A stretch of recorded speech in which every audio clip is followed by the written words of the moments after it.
ठीक है, अब देखो ये वाला ये क्या है? हाँ, ये गोल चीज, ये जो गोल चीज है ये एक सेल है। हाँ, लिथियम सेल। अब आप देखो कि आपने कंप्यूटर में या लैपटॉप में डेट सेट करते हो, डेट और टाइम एक बार कभी करा होता है, ठीक है। अच्छा चलो आपने कभी नहीं किया, लेकिन आपने जब भी आपने लैपटॉप ऑन किया, कंप्यूटर ऑन किया, तो आपको डेट हमेशा राइट मिलती है कंप्यूटर बंद करने के बाद भी। तो उसको कैसे पता चलता है कि डेट क्या है आज? हाँ, आपके लैपटॉप में डेट हर बार चेंज 1 जनवरी 2010 आती है हर बार, सिर्फ आपके लैपटॉप में है ना, बाकी किसी के में तो नहीं होता। बाकी सबके में राइट टाइम और राइट डेट आती है। वो कैसे होता है? यस, जब हम कंप्यूटर को या लैपटॉप को स्विच ऑफ कर देते हैं, ऑफ कर देते हैं, फ्लैप डाउन में तो पावर ऑन होती है, ठीक है। अगर आपने उसमें पावर कनेक्ट करी हुई है और फ्लैप डाउन किया हुआ है तो पावर कनेक्टेड है, उस पर स्विच ऑफ कर दिया आपने तो मीन्स कनेक्शन खत्म हो जाता है उसका बेसिकली। उसमें क्या होता है, उस टाइम पे ये बैटरी एक्टिवेट हो जाती है, ठीक है।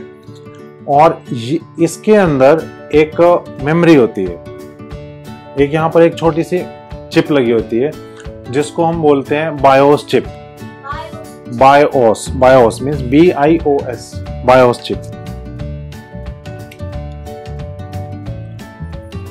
BIOS, ये बायोस क्या होता है ये भी बताऊंगा। बायोस होता है बेसिक इनपुट आउटपुट सिस्टम। वो कैसे होता है, अभी जब एक बार इसको ऑन कैसे करते हैं, जब ऑन करने वाला प्रोसेस समझेंगे ना तब मैं बताऊंगा बायोस क्या होता है। अभी आप ये देख लो कि इसमें यहाँ पे एक बायोस चिप होती है और ये एक बैटरी है।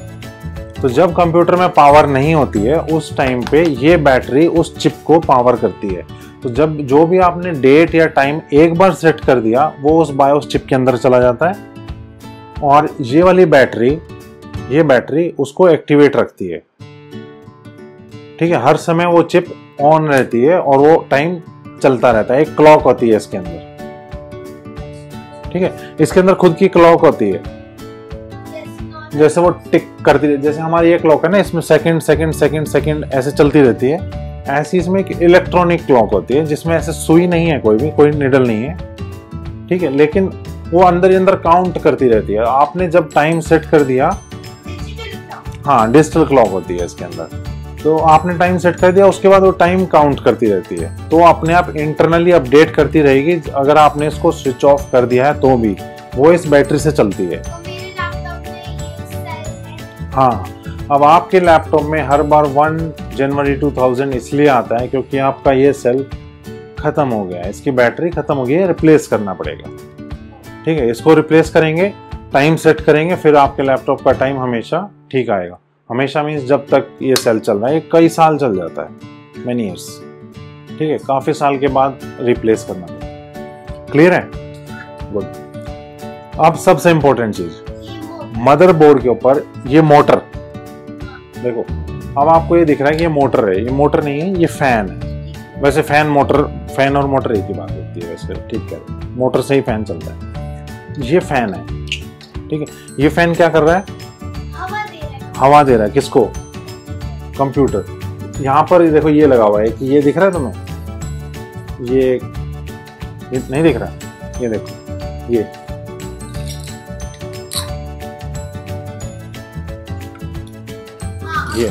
ये क्लियर है? ये क्या है? ये मेटल है, ये देखो मेटल का है। हाँ, ये है हीट सिंक। हीट मीन्स गर्मी, सिंक मीन्स एब्जॉर्ब करना। ये गर्मी एब्जॉर्ब करता है। क्यों? ठीक है, क्योंकि इसके नीचे एक बहुत इंपॉर्टेंट चीज लगी हुई है। क्या लगा हुआ है? गेस करो। सबसे इंपॉर्टेंट चीज, यस, इसके अंदर माइक्रो प्रोसेसर लगा हुआ है। वो कौन सा प्रोसेसर है? जैसे आप प्रोसेसर पता है प्रोसेसर क्या होता है? प्रोसेसर जैसे हमारा ह्यूमन ब्रेन है ना, जो सारी कैलकुलेशंस करता है, वो सारे काम प्रोसेसर करता है कंप्यूटर्स के अंदर। बोलता तो हम देखो, बोलता नहीं, सिर्फ प्रोसेसिंग। हम बोलते कहाँ से? माउथ से। और कंप्यूटर कहाँ से बोलता है? स्पीकर से। प्रोसेसर नहीं बोलता है। प्रोसेसर सिर्फ सोचता है, या फिर सोचता मीन्स कैलकुलेट करता है कि क्या बोलना है। ऐसे ही हमारा ब्रेन सोचता है कि हमें क्या बोलना है, माउथ बोलता है, तो फिर माउथ से बोल रहे हैं ना हम। तो ऐसे ही इसके अंदर स्पीकर बोलते हैं, लेकिन जो थिंकिंग वाला काम है, जो ब्रेन वाला काम है, वो ये प्रोसेसर करता है। जो हमारे पार्ट का ब्रेन है, सेरेब्रम जो थिंकिंग करता है। वेरी गुड, ठीक है। अब देखो, इसके ऊपर हमने हीट सिंक लगाई है। अब प्रोसेसर क्या है कि ये जो प्रोसेसर है बहुत स्पीड पे काम करता है, तो ये थक जाता है गर्मी। जैसे जब आप एक्सरसाइज करते हो तो हीट जनरेट हो जाती है ना बॉडी में, पसीना आता है, गर्मी होती है, आपको फैन चलाने का मन करता है कि नहीं? ये सेम है। जब प्रोसेसर काम करने लगता है तो उसमें हीट जनरेट होती है। उसके अंदर जो रेजिस्टेंसेस होते हैं, रेजिस्टेंस में से जब करंट फ्लो करता है तो I²R करके एक हीटिंग होती है। अब आप बस सिंपली इसको ऐसे समझ लो, जब प्रोसेसर काम करता है तो उसमें हीट जनरेट होती है।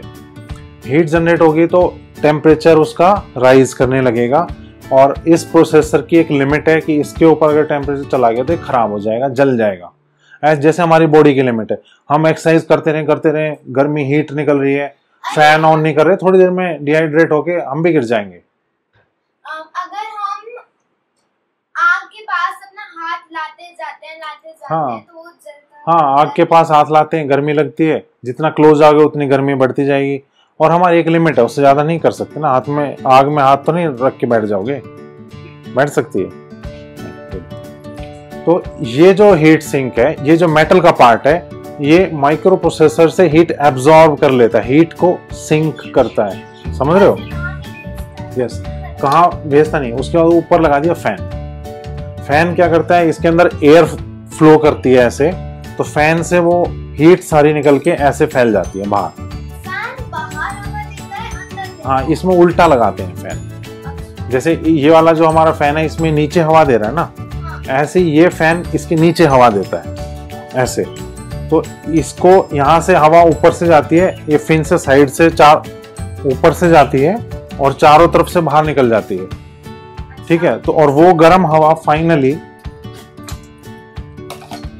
देखो ये सीपीयू है, ये सीपीयू है ना, ये यहां से बाहर से निकल जाती है। एक यहां पर भी फैन लगा हुआ है, ये भी फैन है।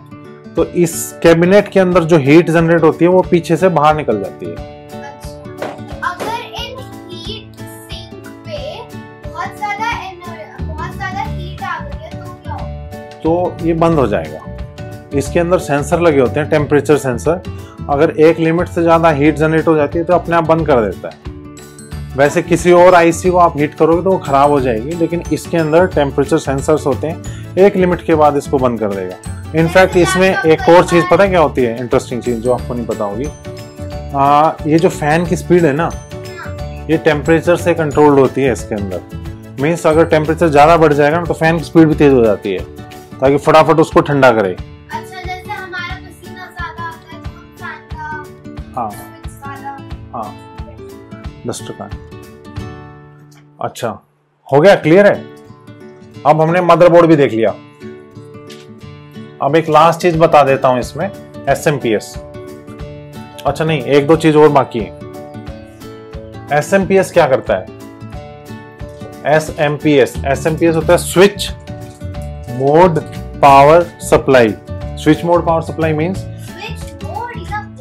मोड, ठीक। स्विच मोड पावर सप्लाई एक टेक्निक होती है, वो अभी मत समझो, ठीक है। इसमें हम क्या करते हैं, जो हमारा AC आउटलेट होता है, ये दिख रहा है क्या, विजिबल है? नहीं, AC आउटलेट है, इसमें हमारे पास होती है AC वोल्टेज। AC मीन्स जो कि फ्लक्चुएट करती है।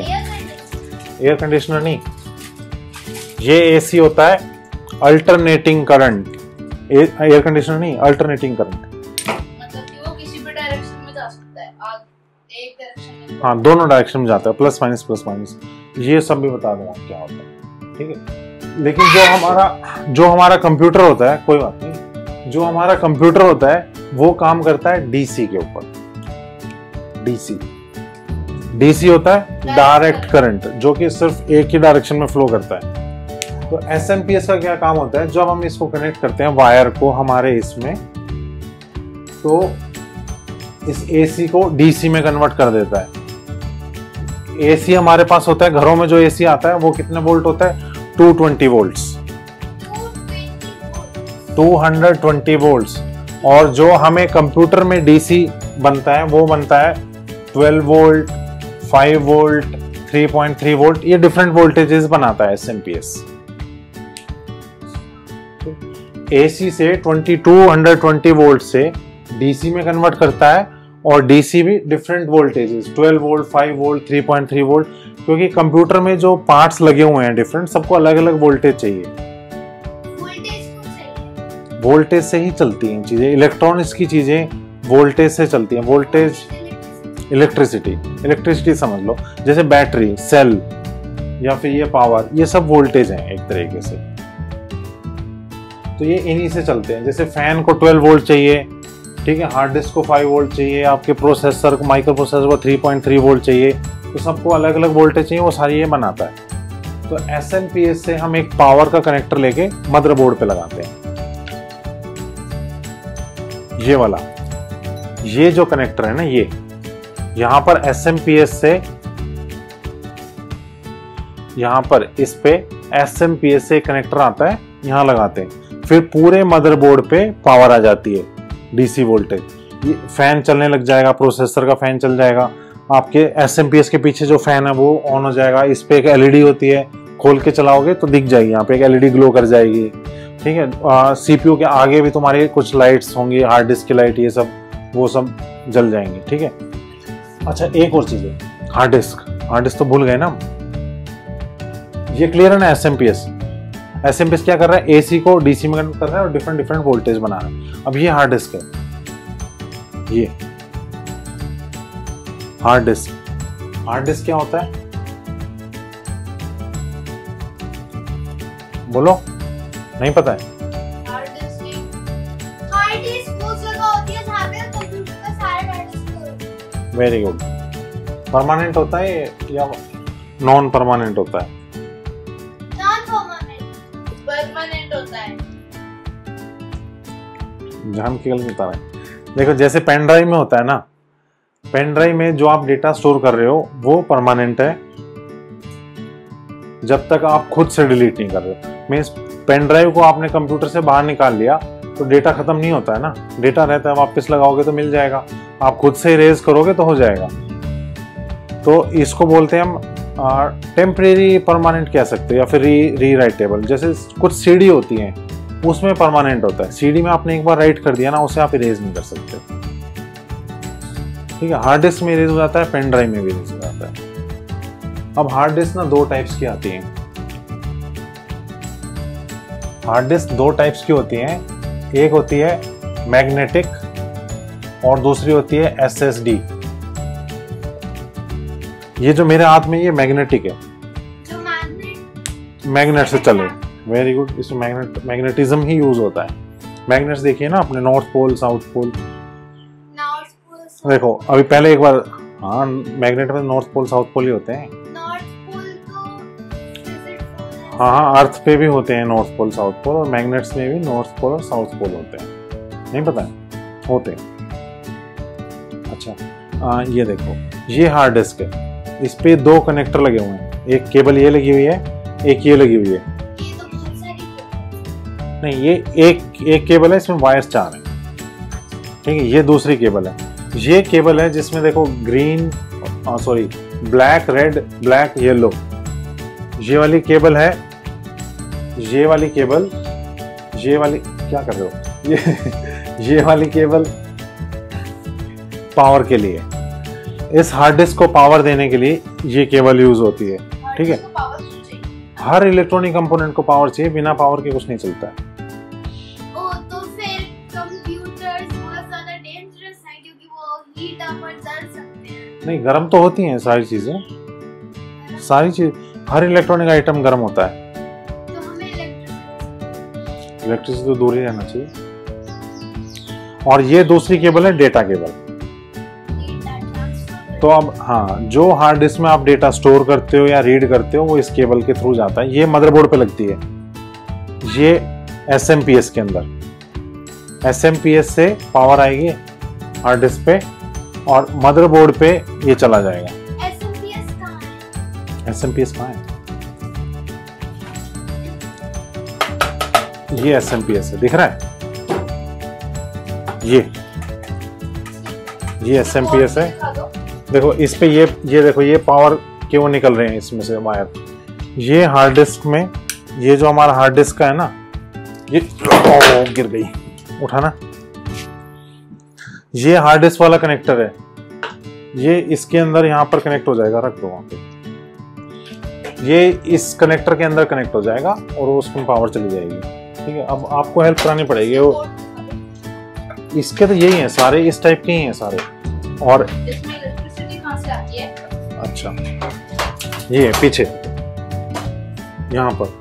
यहाँ पर हम केबल कनेक्ट करते हैं 220 वोल्ट वाला, यहाँ पर इसके अंदर ऑन करते ही फिर यहाँ पर ये फैन है, ये SMPS को कूल करने के लिए अलग से फैन लगा हुआ है इसके अंदर। कैमरे में देखना, दिख रहा है? अच्छा, हार्ड डिस्क पे थे ना। अब ये हार्ड डिस्क है, इसके अंदर ये उसका इलेक्ट्रॉनिक सर्किट है और यहाँ पर ये एक मोटर है। हार्ड डिस्क के अंदर क्या होता है, डिस्क्स होती हैं, 3-4 डिस्क होंगी मेटल की, जिसके जो कि मैग्नेटिक कोटिंग करी हुई थी, जिसके ऊपर मैग्नेटिक कोटिंग करने के बाद ये हमारी ऐसे राउंड डिस्क्स होती हैं और ये पूरी मैग्नेटिक कोटिंग है इसके ऊपर। इस पे अब आप डेटा स्टोर करते हो। इसमें मैग्नेटिक रीडर और राइटर होते हैं, ठीक, जो कि इस फिल्म के ऊपर 1 ट्रैक्स के अंदर ऐसे ऐसे 1 और 0 1 0 1 0 स्टोर कर देते हैं पूरे उसमें, क्योंकि फाइनली कंप्यूटर में हर चीज 1 और 0 ही होती है। ठीक है, यहाँ पर एक मैग्नेटिक में देखो 1 0 कैसे स्टोर किए जाते हैं कि अगर यहाँ पर मेरे पास सपोज करो मैं इसके ऊपर ये एक रिंग है, स्पाइरल रिंग है, ये कहीं पे मैग्नेट है, इसमें कहीं पर नहीं है, तो मैं अब इसके ऊपर एक मैग्नेट घुमाता हूँ ऐसे। सपोज करो कि यहाँ पर जहाँ पर भी मैग्नेटिक फील्ड है वहाँ पे नॉर्थ पोल है और मेरे पास भी एक मैग्नेट है जिसका कि मैंने नॉर्थ पोल ले लिया या साउथ ले लिया। सपोज करो मैंने नॉर्थ ले लिया। अब मैं उसको जैसे ही इसके ऊपर घुमाना स्टार्ट करूंगा ना, जैसे सबसे स्टार्टिंग में मैंने रखा वहां पर सपोज करो कि नॉर्थ पोल था, उस पे भी तो मुझे थोड़ा सा रिपल्शन फील होगा। थोड़ा सा आगे जाऊंगा तो कुछ नहीं होगा, फिर जहां पे भी 1 होगा वहां पे वो रिपेल करेगा ना, नॉर्थ रिपेल करता है, और अगर मैंने साउथ पोल पकड़ा होगा तो वो अट्रैक्ट करेगा। तो ऐसे मुझे पता चल जाएगा कि कहाँ पर नॉर्थ पोल है और कहाँ पर नहीं है। मीन्स मुझे ये पता है कि यहाँ पर 1 है, यहाँ पर 0 है, ऐसे भी बोल सकता हूँ ना मैं उसको। नॉर्थ को मैंने 1 बोल दिया कि जहाँ भी मुझे नॉर्थ मिलेगा वहाँ पे मैं उसको 1 मानता हूँ, जहाँ पे नहीं मिलेगा वहाँ पे उसको मैंने 0 मान लिया। तो ऐसे ही इसके ऊपर एक हेड लगा होता है ऐसे, जिसपे कि एक मैग्नेटिक सेंसर होता है जो कि उसको रीड करता है कि कहाँ पर मैग्नेटिक फील्ड है और कहाँ पर नहीं है। जहाँ पर उसको फील्ड मिलेगा उसको 1 मान लेता है, अदरवाइज 0 मान लेता है। ऐसे ही जब डेटा राइट करते हैं ना, तो यही हेड डेटा को राइट भी ऐसे ही करता है उस फिल्म के ऊपर। वो फिल्म ऐसी है कि जिसपे आप कहीं पर भी आप छोटा सा एक मैग्नेट बना सकते हो, हटा सकते हो, बना सकते हो, हटा सकते हो, छोटी छोटी ऐसे मैग्नेटिस बन जाती है। ठीक है, तो अब इसमें क्या है कि ये डिस्क घूमती है, रोटेट करती है अंदर।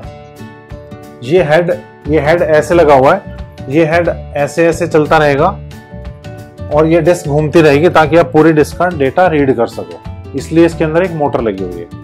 ये हो गई मैग्नेटिक डिस्क। दूसरी टाइप की डिस्क होती है SSD, सॉलिड स्टेट डिवाइसेस। जैसे कि आपके पेन ड्राइव्स है ना, अब वैसी हार्ड डिस्क भी आने लगी है। कॉम्पैक्ट है वो बहुत ज्यादा और फास्ट है, क्योंकि वो इलेक्ट्रॉनिक है। उसमें मोटर इलेक्ट्रॉनिक ये भी है, लेकिन इसमें जो डेटा स्टोरेज है ना, उसमें वो मैकेनिकल पार्ट है। उसमें एक मोटर लगी हुई है, मोटर इलेक्ट्रोमैकेनिकल है, लेकिन जो मैकेनिज्म है घूमने वाला मैकेनिज्म। मोटर की भी एक स्पीड होगी ना, कितनी स्पीड पे घुमा लोगे आप मोटर को। तो इसमें ये क्या है कि स्लो होता है, ये फास्ट है। पेन ड्राइव्स फास्ट होती हैं और इसीलिए SSD जो हार्ड डिस्क हैं वो फास्ट है, लेकिन उसका आपको प्राइस पे करना पड़ता है। SSD बहुत कॉस्टली है एज कंपेयर टू मैग्नेटिक। ये महंगी है, ये सस्ती है। क्लियर है? चलो, हार्ड डिस्क भी हो गया। अब क्या बचा है?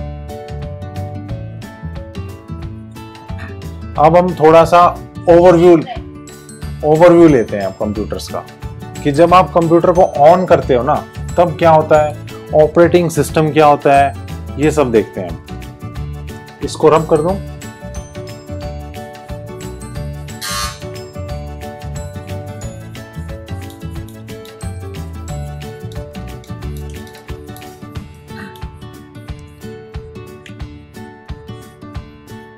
अब हम देखेंगे कंप्यूटर को जब ऑन करते हो ना, फर्स्ट टाइम जब पावर अप कर रहे हो तो क्या होता है, बताओ क्या होता है।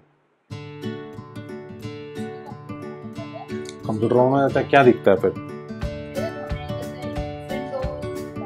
विंडोज दिखता है। विंडोज क्या होता है,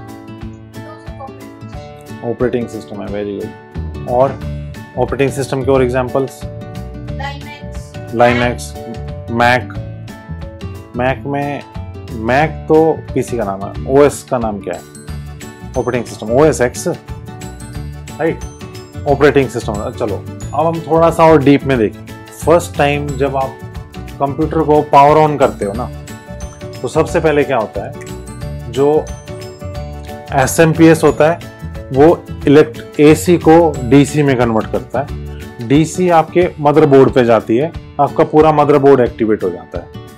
मदरबोर्ड पे सबसे पहले जो चीज एक्टिवेट होती है उसको बोलते हैं हम BIOS, basic input output system, BIOS.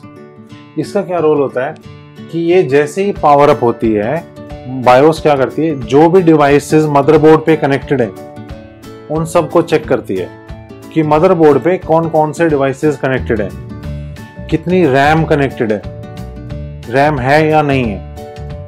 अगर सपोज करो कि आपके पीसी में रैम नहीं है, अभी रैम जो अभी मैंने आपको रैम दिखाई, सपोज करो मैंने वो निकाल दी और मैंने पावर ऑन कर दिया तो क्या होगा, क्या है, कुछ तो होगा, मॉनिटर पे कुछ आएगा, हाँ नो रैम फाउंड, मतलब कि कोई मैसेज आएगा। वो मैसेज कहाँ से आता है, बायोस से, क्योंकि बायोस में एक थोड़ी सी मेमोरी है बायोस के पास। वो मैंने आपको बताया था ना, ये जो सेल लगा हुआ है वो उसी के लिए, बायोस की फंक्शनिंग के लिए एक थोड़ी सी मेमोरी परमानेंट उस पर रहती है हमेशा बायोस के लिए। तो ये इसका क्या काम होता है, ये सारे के जितने भी पेरिफेरल्स या फिर और डिवाइसेस के साथ कनेक्टेड है, पेरिफेरल्स मीन जैसे ये मेमोरी कितनी है, कीबोर्ड कौन सा लगा हुआ, माउस कौन सा लगा हुआ है, कितने लगे हुए हैं, क्या क्या लगा हुआ है, ये सारा डेटा चेक करती है। बेसिकली ये पूरे मदरबोर्ड की हेल्थ चेक करती है कि सब कुछ ठीक ठाक है या नहीं। अगर सब कुछ, हाँ अगर सब कुछ ठीक है तो ये टेबल बना लेती है कि और नहीं है क्या यार ये, हाँ ऐसे, हाँ एक टेबल बना लेती है चेकलिस्ट, जिसमें कि लिख देगी सीपीयू कौन सा है, ठीक है, मेमोरी कितनी लगी हुई है, कीबोर्ड है या नहीं है, ये सारी चीजें कौन सी चीज लगी हुई है, कैसे लगी है, वो एक टेबल बना लेगी। उसके बाद नेक्स्ट स्टेप क्या होता है, नेक्स्ट स्टेप में ये जाती है हार्ड डिस्क के पास। हार्ड डिस्क पे ये ढूंढती है एक बूट लोडर। एक मिनट रुको, देखो हार्ड डिस्क पे ना एक इम्पोर्टेंट चीज होती है, बहुत इम्पोर्टेंट। जैसे हमारी डिस्क है, हार्ड डिस्क खत्म हो गई क्या, मार्कर,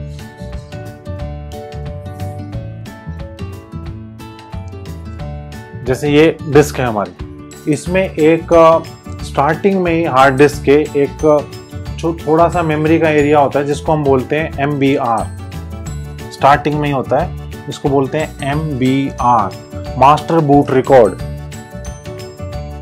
इसमें क्या होता है, इसमें एक छोटा सा बूट लोडर का एड्रेस होता है। बूट लोडर क्या होता है वही बताऊंगा आपको। Boot loader master boot record, ठीक है। बूट लोडर एक छोटा सा एक सॉफ्टवेयर का पार्ट है, थोड़ा सॉफ्टवेयर है मींस एक थोड़ा सा, जैसे बायोस में नहीं, MBR हार्ड डिस्क होता है। हार्ड डिस्क के स्टार्टिंग के सेक्टर्स में, स्टार्टिंग का जो हार्ड डिस्क जहां से शुरू होती है उसके शुरू में ही मास्टर बूट रिकॉर्ड होता है, जिसमें कि बूट लोडर का एड्रेस होता है। बूट लोडर का एड्रेस मींस वहां पे ये लिखा होगा कि बूट लोडर कहां पर है। तो बायोस क्या करती है, MBR से बूट लोडर का एड्रेस लेती है और बूट लोडर को उठा के रैम में डाल देती है, रैम के अंदर। अच्छा, एक बहुत इंपॉर्टेंट चीज है, मैं आपको बताता हूँ, चलो एक मिनट याद रहना, मुझे भूल जाऊंगा। बूट लोडर को उठा के रैम के अंदर डालती है। रैम होती है random access memory. Hard disk भी एक मेमोरी है,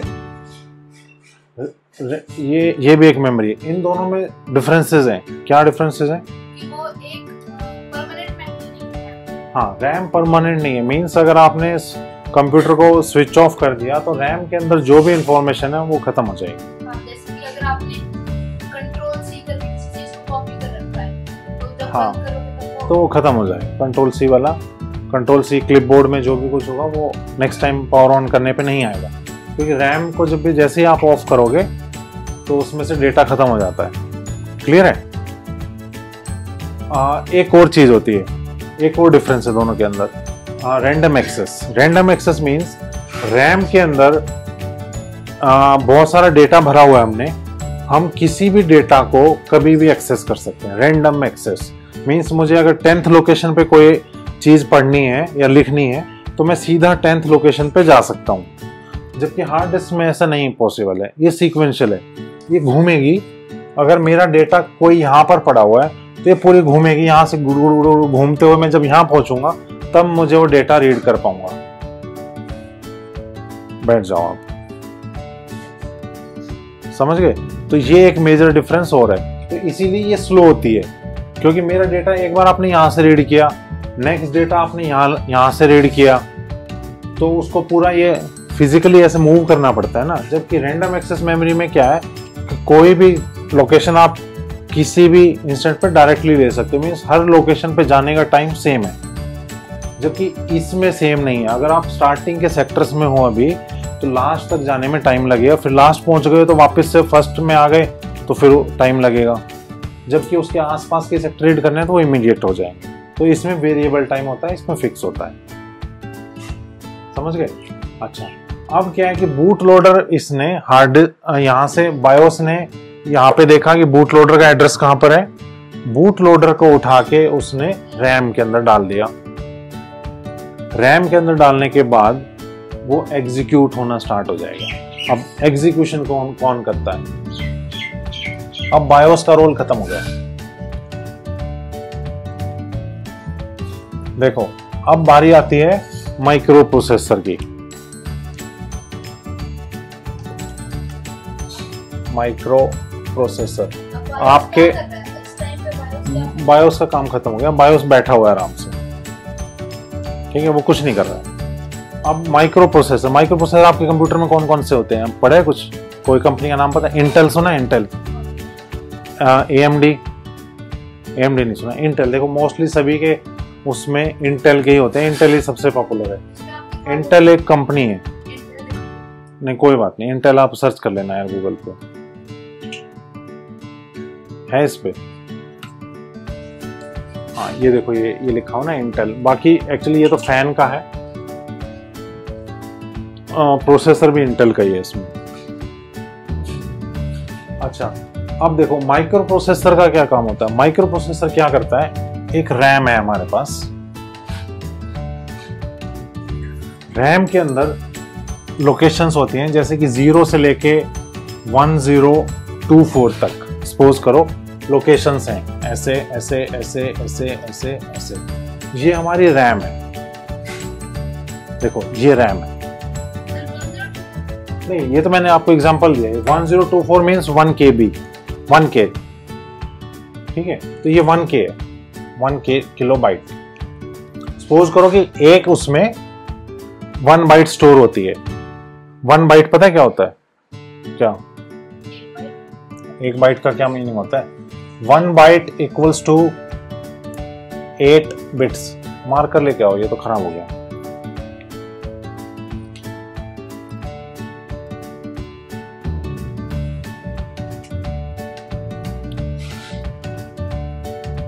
ठीक है, 1 बाइट मीन्स 8 बिट्स।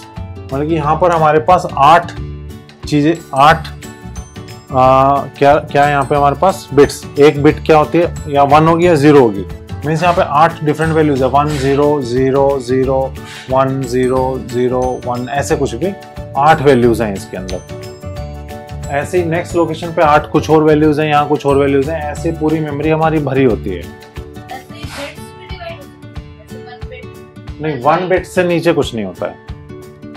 बाइट में 8 होती है, हाफ को निबल बोल देते हैं, 4 बिट्स को निबल बोल देते हैं, लेकिन जनरली निबल पे कोई काम नहीं कर रहा है, बाइट से या फिर बाइट से ऊपर 2 बाइट 3 बाइट 4 बाइट ऐसे चलता है। ठीक है, अब माइक्रो प्रोसेसर क्या करता है ना, सबसे पहले जैसे ही आप माइक्रो प्रोसेसर को पावर जाती है ना, वो सबसे पहले जो 0 लोकेशन पे रैम के अंदर जो भी चीज होती है ना उसको पढ़ता है। यहाँ पर ये जो 101010 कुछ भी लिखा हुआ है ना, ये इस माइक्रो प्रोसेसर के लिए कोई एक इंस्ट्रक्शन है कि कुछ करो। ठीक है, हर इंस्ट्रक्शन का एक अलग कोड वर्ड होता है, जैसे ये एक इंस्ट्रक्शन होगी, यहाँ कोई दूसरी इंस्ट्रक्शन, उसके लिए 111100 ऐसे कुछ और वैल्यू होंगी। ठीक है, तो डिफरेंट वैल्यूज चेंज होती रहेंगी, मीन्स डिफरेंट इंस्ट्रक्शंस आ जाएंगी।